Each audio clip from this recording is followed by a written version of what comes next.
Hello everyone, hello traders, hello investors. आज जिस company के बारे में बात करने वाले हैं, कंपनी का जो 5 साल का रिटर्न है वो है 7000% ज़्यादा है। हालांकि अभी ये पिछले वीक का प्रेजेंटेशन है, अभी स्टॉक वहाँ से भी लगभग 20% भाग चुका है। तो लगभग आप मान लो कि 70 गुना स्टॉक हो चुका है 5 साल के अंदर। अभी भी अपने ऑल टाइम हाई पर ट्रेड कर रहा है। 150-180 रुपये के बीच में प्राइस है स्टॉक का। छोटी कंपनी है, प्रॉफिटेबल कंपनी है, फाइनेंशियली स्टेबल कंपनी है, नेशनल इंटरनेशनल दोनों बिजनेस में है, 3 सेगमेंट में है।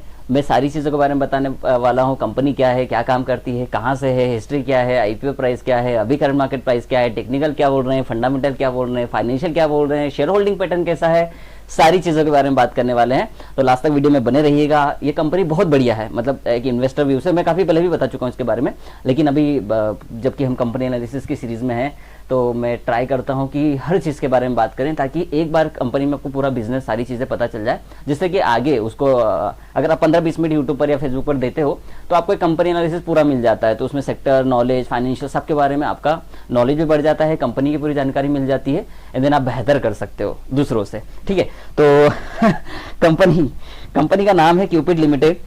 ठीक है, सेक्सुअल वेलनेस और पर्सनल केयर सेक्टर की एक प्रमुख भारतीय कंपनी है। मैं इस साइड हो जाता हूँ, आपको ज़्यादा दिखेगा बेहतर तरीके से। आ रहा है ना, दिख रहा है ना?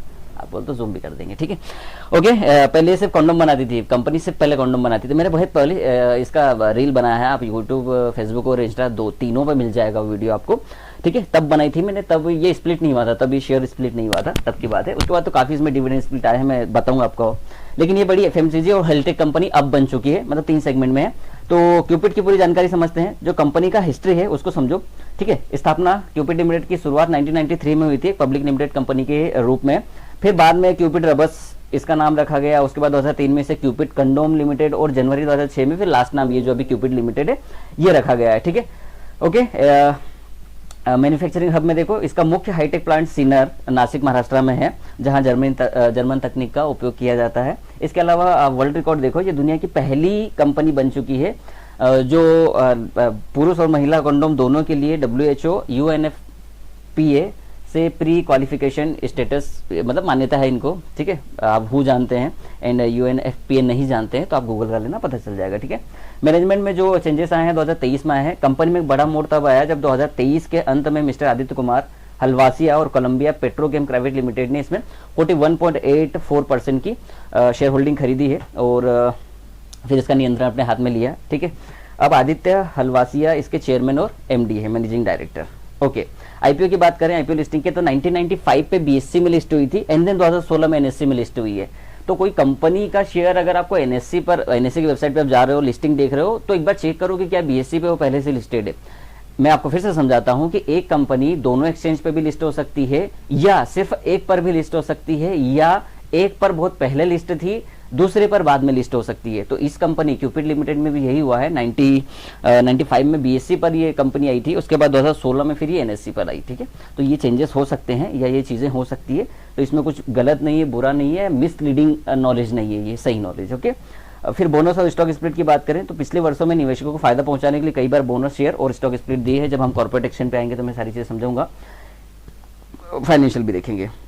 इसके बिजनेस आउटलुक के बारे में बात करते हैं, तो जो प्रोडक्ट पोर्टफोलियो है, मतलब क्या क्या चीज़ें बनाती है, उसमें समझो कि सेक्सुअल वेलनेस में पुरुष कंडोम, महिला कंडोम, वाटर बेस्ड लुब्रिकेंट बनाती है। इसके पास महिला कंडोम का एक अनोखा डिजाइन पेटेंट भी है, वो उसका नाम मुझे नहीं पता। फिर IVD किट्स बनाती है, जैसे प्रेगनेंसी टेस्ट किट्स में QP शेयर करके इनका एक है, और अन्य मेडिकल डायग्नोस्टिक किट्स भी हैं, अब सारा नहीं लिखा हुआ है यहाँ पे। FMCG और वेलनेस में फिर ये डिओड्रेंट में है, परफ्यूम में है, पॉकेट परफ्यूम में है, हेयर रिमूवल स्प्रे में है, मेंस्ट्रुअल कप में है, बादाम हेयर ऑयल में है, और स्किन केयर प्रोडक्ट्स में है। ग्लोबल नेटवर्क की बात करें तो 110 से अधिक देशों में एक्सपोर्ट करती है कंपनी। 110 कंट्रीज बहुत ज़्यादा होता है भाई। ठीक है, जैसे अफ्रीका हो गया, GCC क्षेत्र हो गया, और एशिया। इसका 70 से 90% रेवेन्यू इंटरनेशनल संस्थागत बिक्री, मतलब इंटरनेशनल इंस्टीट्यूशन सेल से आता है, और B2B कॉन्ट्रैक्ट से आता है, जैसे WHO, UNFPA और NGO टेंडर से आता है। तो माल बिकने में कोई दिक्कत नहीं है। समटाइम्स क्या होता है, अगर आपका प्रोडक्शन ज़्यादा हो रहा है और बिक नहीं रहा है तो दिक्कत हो जाती है, क्योंकि इन्वेंट्री में माल पड़ा रहता है, माल बिक नहीं रहा तो रेवेन्यू आता नहीं, रेवेन्यू आता तो पेट ही नहीं आता। ठीक है, दिक्कत आती है। तो इस तरीके से इसका काम है, नहीं, इसीलिए इसका चार्ट आप देखना, मज़ा आएगा आपको देखने में।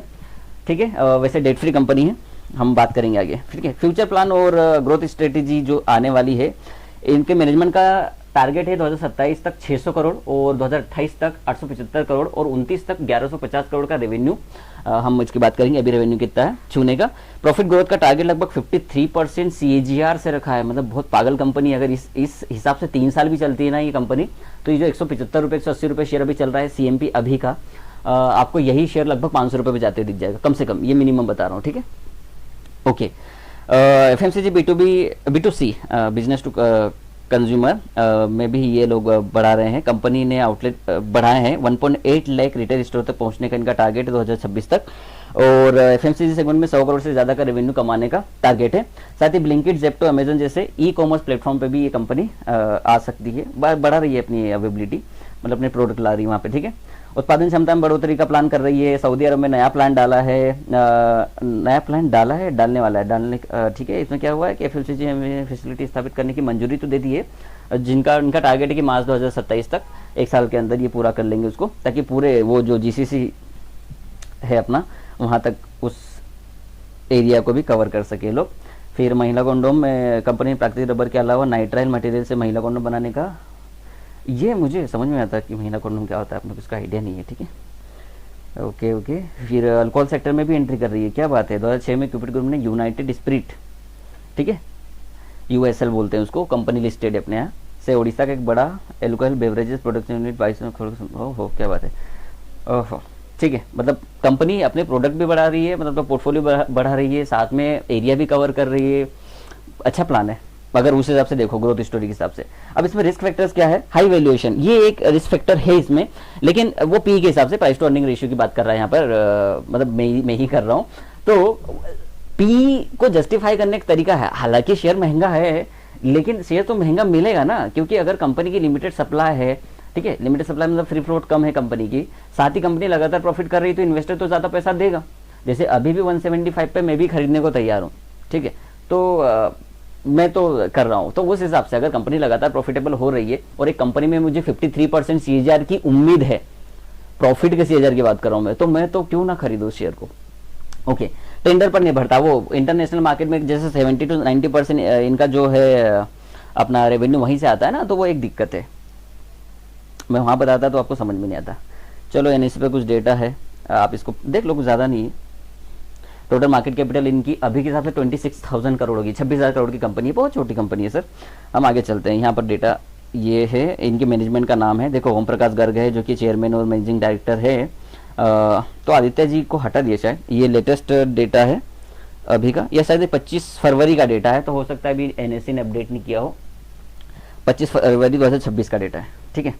तो अभी जो MD है और चेयरमैन है वो है ओम प्रकाश, उसके नीचे एडिशनल डायरेक्टर है नलिनी मधुसूदन, उसके बाद सुनील है, सुरेश है, प्रदीप है, आप देख लीजिएगा, स्क्रीनशॉट ले सकते हैं, नो प्रॉब्लम। ओके, अब शेयर होल्डिंग पैटर्न पर आते हैं। तो ये देखो, प्रमोटर के पास अभी 46.03% है, जो कि 61 करोड़ होगा, 61 करोड़ 90,89,547 शेयर है। और पब्लिक की बात करें तो 53.97%, पब्लिक में होल्डिंग अब ज्यादा है, ठीक है। तो 72 करोड़ 56 लाख, 1 सैकड़ा, 1000 लाख, 10 लाख, करोड़, 10 करोड़, हाँ 72 करोड़, 72 करोड़ 56,71,153 शेयर्स हैं। ओके, यहाँ पर शेयर होल्डर्स के नाम भी हैं, तो थोड़ा सा यहाँ पर भी डाइवर्सिफिकेशन मैं दे देता हूँ आपको। वो 46% को हम छोड़ देते हैं, बाकी जो पब्लिक में है वो पब्लिक वाला देखो, ठीक है। देखो अब प्रमोटर शेयर्स प्लेज भी यार, इसमें थोड़ी प्लेजिंग भी है 24.79% की, पब्लिक की 53% है, उसमें से नॉन इंस्टीट्यूशन 52% है। ये थोड़ा सा खराब लग रहा है, देखना एक बार जरा, इसको एनालाइज करो कंपनी को एक बार, ठीक है। इसमें से 32.90 आदित्य कुमार हलवासी के पास है और 12.95 है कोलंबिया पेट्रोकेम के पास। और नीचे आ जाओ तो फिर आपको दिखेगा शेयर होल्डिंग पैटर्न, नीचे पब्लिक ग्रुप में देखते हैं। 3% सेतु सिक्योरिटी के पास है, फिर 3% है क्लिफ टेक्स में के पास, वीना गर्ग के पास 2% है। तो टोटल 3, 6, 7, 8, 9, 10, 11, 12, 13, 14, 15, 16, 17, 18-19% तो अच्छे लोगों के पास है, इंस्टीट्यूशन के पास है। बाकी जो उसमें से 18 के बाद कितना बचा, 32% के आसपास, वो पब्लिक के पास है। ध्यान देने की जरूरत है, उन पर ध्यान दीजिएगा। ये फाइनेंशियल्स है, रेवेन्यू 21 से लेके, ये पिंक वाला रेवेन्यू है, लगातार बढ़ रहा है और प्रॉफिट भी लगातार बढ़ रहा है।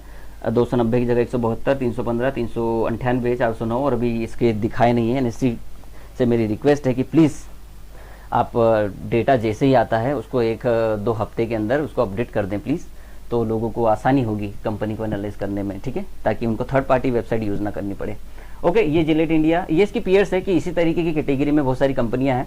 जिलेट है, होना, फिर होनासा के नीचे है बजाज कंज्यूमर, फिर क्यूपिड लिमिटेड जो कंपनी खुद है उसके नीचे फिर अपने पास JHS है, मैं जूम करता हूँ, ठीक है, फिर आकार मेडिकल है, उसके बाद है मेडिस्टेप हेल्थ केयर। तो ये कुछ पेयर्स है, इसी तरीके की कंपनीज है। शेयरहोल्डिंग पैटर्न ऑफ फाइनेंशियल हमने देख लिए थे, तो ये भी NSE का ही डेटा है। मैं आगे बढ़ता हूँ, ठीक है।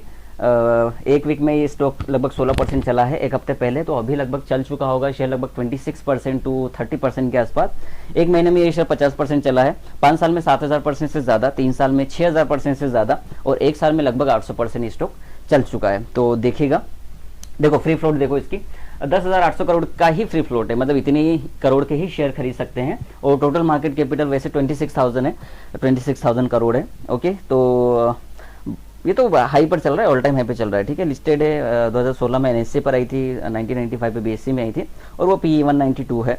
पर्सनल केयर इसका जो बेसिक इंडस्ट्री है। ये कुछ फाइनेंशियल रेशियोज है, 198, 90, 200 का PE है, अब हो गया होगा। फिर EV EBITDA, ROE देखो 24% और ROC देखोगे तो लगभग 34% दिखेगा आपको, विच इज़ वेरी गुड।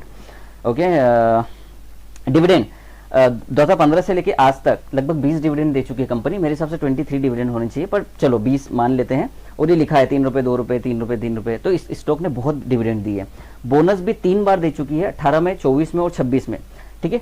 ये देखो आप हिस्ट्री, क्या बढ़िया है, 1:5, 1:1, 4:1, ठीक है। स्प्लिट भी उन्होंने एक बार दिया है, जो कि आया है 2024 में ही, हाल ही में। मैं इसका आपको करके दिखाऊंगा कितने शेयर आपके पास होंगे। ये इसके टेक्निकल्स है, मतलब ये EMA पर है और वो पिवोट पॉइंट पे है। तो EMA पे ये सारी EMA के ऊपर चल रहा है, 100 दिन, 200 दिन। इसका जो 20 डे का EMA 135 और 5 डे का EMA 151 है, ये पिछले वीक के हिसाब से। अभी भी यही होना चाहिए, 20-25 का EMA आपका 100-155 के आसपास होना चाहिए। शेयर अभी 175 पर ट्रेड कर रहा है, तो 155 इसका अच्छा सपोर्ट है, तो यहाँ पर आता है तो ट्राई कर सकते हैं, ठीक है। देखना पिवोट के हिसाब से पहला जो रेजिस्टेंस है वो 160 है, जो कि ब्रेक हो चुका है। ये मैंने बहुत पहले बनाया था, इसलिए 160 ही हाई था। और पहला सपोर्ट 157 है, तो मैं पहले सपोर्ट को ही, थर्ड सपोर्ट भी 155 बता रहा है, तो मैं उसको पहला सपोर्ट मान के चल रहा हूँ। थर्ड सपोर्ट नहीं है, वो पहला सपोर्ट है 155, ठीक है, जो कि अच्छा सपोर्ट है, स्ट्रॉन्ग सपोर्ट, और टेक्निकल के हिसाब से बढ़िया है। ओके, अब समझो कि ऐसा होता क्या। देखो स्प्लिट की बात कर रहा हूँ मैं आपको। 2024 में जो पहला स्प्लिट आया उस पर बात कर रहे हैं कि अगर आपके पास 2024 में सिर्फ एक ही शेयर होता तो स्प्लिट के बाद 10 शेयर बनते, क्योंकि रेशियो वही है कि 10 का स्प्लिट दिया उन्होंने, 1:10 कर दिया। फिर उसके बाद 1:1 का बोनस दिया, तो 10 शेयर के 20 शेयर हो गए। एंड देन फिर 4:1 का बोनस दिया, तो उसके बाद एडिशनल 20 शेयर बने, ठीक है। तो वो 60, ये थोड़ा सा गलत है, 60 नए शेयर बोनस शेयर बने, क्योंकि शेयर बने हैं 80, 60 नहीं बने। तो टोटल यहाँ पर 100 शेयर होनी चाहिए। इसको मैं समझा दूंगा आपको, थोड़ा यहाँ पर समझोगे तो बेहतर होगा। प्लीज इस चीज को भूल जाओ, अगर आप कंफ्यूज हो गए तो हो सकता है। रुको 2018 वाले में देख लेते हैं। अक्टूबर 2018 में क्यूपिड का अगर एक शेयर होता तो आज कितने शेयर होते हैं उसको समझ लो, ठीक है। इसकी पूरी आप देखो कैलकुलेशन। पहला आया 11 में कि भैया बोनस 1:5 पर मिलेगा। इसका मतलब ये है कि 5 शेयर अगर आपके पास है तो एक आपको बोनस शेयर मिलेगा, तो 100 होते तो आपको 20 मिलते, ठीक है। ओके, नतीजा क्या होता है कि अगर आपके पास एक शेयर था तो इस तारीख पर जो फ्रैक्शनल शेयर का लाभ मिलता है, या आपके पास एक शेयर ही रहता तो बचे हुए पैसे का आपको पैसा मिल जाता, बोनस शेयर नहीं मिलता, ठीक है। इसलिए उसको एक ही शेयर मान के चलो, क्योंकि आपके पास मान लो एक ही शेयर था, 5 होते तो एक मिलता ना, तो एक ही था तो मिलेगा कैसे। ओके, आगे बढ़ो। 2024 में 4 अप्रैल को एक स्टॉक स्प्लिट भी आया और बोनस भी आया, दोनों एक साथ हुआ। तो इसको थोड़ा सा मैं आपको समझाता हूँ, 24 वाले को, इसको समझो, ठीक है भाई साहब। इसमें क्या हुआ कि भाई 10 वाले शेयर को 1 रुपए, मतलब 10 वाले फेस वैल्यू को 1 में कन्वर्ट कर दिया। तो अगर आपके पास एक शेयर था तो आपके पास 10 शेयर हो गए, सिंपल सी बात हो गई। ओके, फिर 1:1 का बोनस, मतलब 10 थे तो 10 एडिशनल मिले, तो 20 शेयर हो गए। ये इस तरीके से काम किया, ठीक है। तो बोनस और स्प्लिट के बाद 2024 में अगर 18 में आपके पास एक ही शेयर था तो 24 में आपके पास 20 शेयर हो गए, क्लियर। उसके बाद तीसरा कॉर्पोरेट एक्शन आया अभी 9 मार्च 2026 को, जहां पर 4:1 का आपको मिला है बोनस। मतलब अगर एक शेयर है आपके पास तो 4 आपको बोनस मिलेंगे, तो टोटल 5 हो गए सर। एक था तो 4 मिले, 5 हो गए। तो आपके पास 20 थे तो कितने हो जाएंगे, 100। ये इस तरीके से काम करेगा, ठीक है। तो नतीजा ये हुआ कि आपके पास 2018 में अगर एक शेयर होता तो ये सब कुछ मिला के, डिविडेंड को भी नहीं गिन रहे, डिविडेंड को छोड़ दो, बोनस और स्प्लिट को मिला के ही आपके पास टोटल शेयर हो जाते भैया 100। बस फेस वैल्यू चेंज हो जाती, पहले फेस वैल्यू 10 की थी, अभी फेस वैल्यू आपकी 1 की हो जाएगी। ये इस तरीके से काम करेगा। अब देखो ये 159 पर ही इसका ऑल टाइम हाई था, ये मैंने चार्ट लिया था तब बनाया था प्रेजेंटेशन। 6 महीने का चार्ट है, ये मंथली चार्ट है, ठीक है। ये मंथली आप देखो कर्व क्या बहुत सही है। ये वीकली कर्व है, वीकली चार्ट है, बिल्कुल हाई है टॉप बॉटम ये। तो ये मैंने बनाया था। अभी इसके आगे कुछ है क्या? इसके आगे कुछ नहीं है, ठीक है। तो अभी शेयर चल रहा है 175 के आसपास, 175। अभी भी स्टॉक में मुझे बहुत अच्छा दिख रहा है, मुझे अच्छा दिख रहा है। आप अपने फाइनेंशियल एडवाइस से पूछिएगा कि क्या करना है इस स्टॉक में, ठीक है। बाकी यही नॉलेज था मेरे पास, कंपनी का बिजनेस, फाइनेंशियल फंडामेंटल्स। थोड़ा सा मैंने जल्दी ट्राई किया इस वीडियो को बनाने का, ताकि आपका समय ना हो, बोर ना हो जाओ आप लोग, ठीक है। क्योंकि एजुकेशन सबको बोर लगता है, तो मैंने रखा है। आप देखो इस स्टॉक को क्या कर सकते हैं, किस तरीके से काम कर सकते हैं। और प्रॉफिटेबल कंपनी है, बिजनेस अच्छा है, डिविडेंड देती है, बोनस आ रहा है, तो आप देख सकते हो, ठीक है। बाकी तो keep enjoying, keep watching and keep following me. Thank you for watching.